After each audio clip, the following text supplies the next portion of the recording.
Welcome to new TV Telugu. BAPS Hindu Mandir Abu Dhabi అనేది United Arab Emirates లోని అబుదాబిలో BAPS స్వామి నారాయణ సంస్థచే నిర్మించబడిన ఒక సాంప్రదాయ హిందూ మందిరం. ప్రముఖ స్వామి మహారాజ్ స్ఫూర్తితో 14 ఫిబ్రవరి 2024న మహంత స్వామి మహారాజ్ చేత ప్రతిష్ఠించబడిన ఇది అబుదాబిలోని మొదటి సాంప్రదాయ హిందూ మందిరం మరియు పశ్చిమ ఆసియాలోని అతిపెద్ద హిందూ మందిరం. ఇది ప్రారంభమైన మొదటి సంవత్సరంలోనే 2.2 మిలియన్లకు పైగా సందర్శకులను నమోదు చేసింది. 1997లో ప్రముఖ స్వామి మహారాజ్ అబుదాబిలో ఒక మందిరాన్ని నిర్మించాలని సంకల్పించారు. 2015లో అబుదాబి యువరాజు Sheikh Mohammed bin Zayed Al Nahyan ఈ ప్రాజెక్టు కోసం 27 ఎకరాల భూమిని బహుమతిగా ఇచ్చారు. Dubai Abu Dhabi Sheikh Zayed highway సమీపంలోని అబు మురైకాలో 2019 డిసెంబర్లో నిర్మాణం ప్రారంభమైంది. యునైటెడ్ అరబ్ ఎమిరేట్స్ లో నిర్మించిన ఈ మొట్టమొదటి హిందూ దేవాలయాన్ని ప్రధాని నరేంద్ర మోడీ ప్రారంభించారు.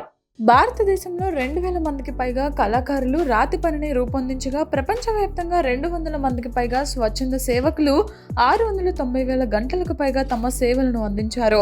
ఈ మందిరాన్ని రాజస్థానీ గులాబీ రంగు ఇసుకరాయి మరియు ఇటాలియన్ పాలరాయితో నిర్మించారు.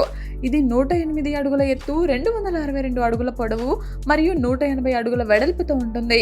ఇందులో 7 ఎమిరేట్లకు ప్రత్యేకంగా 7 శిఖరాలు ఉన్నాయి మరియు స్వామి నారాయణ్, గుణాతీతానంద స్వామి, రాధాకృష్ణ, సీతారామ, శివపార్వతి, వెంకటేశ్వర, జగన్నాథ మరియు అయ్యప్పన్లకు అంకితం చేయబడిన 7 మందిరాలు ఉన్నాయి.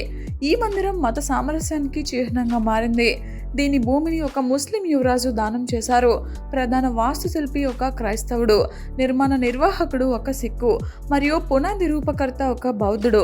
దీనిలోని శిల్పాలు రామాయణం, శివపురాణం, భాగవతం, మహాభారతంతో పాటు అరేబియా, ఈజిప్ట్, మెసపోటమియా మరియు స్థానిక అమెరికన్ సంప్రదాయాల నుండి ప్రేరణ పొందాయి. ఈ మందిర సముదాయంలో సాంప్రదాయ హిందూ మందిరం, సందర్శకుల కేంద్రం, ప్రార్థనా మందిరాలు, ప్రదర్శనలు, విద్యా ప్రాంతాలు, పిల్లల క్రీడా ప్రాంతం, థీమాటిక్ గార్డెన్లు, జలధారలు, ఫుడ్ కోర్ట్ మరియు పుస్తకాలు, బహుమతుల దుకాణం ఉన్నాయి.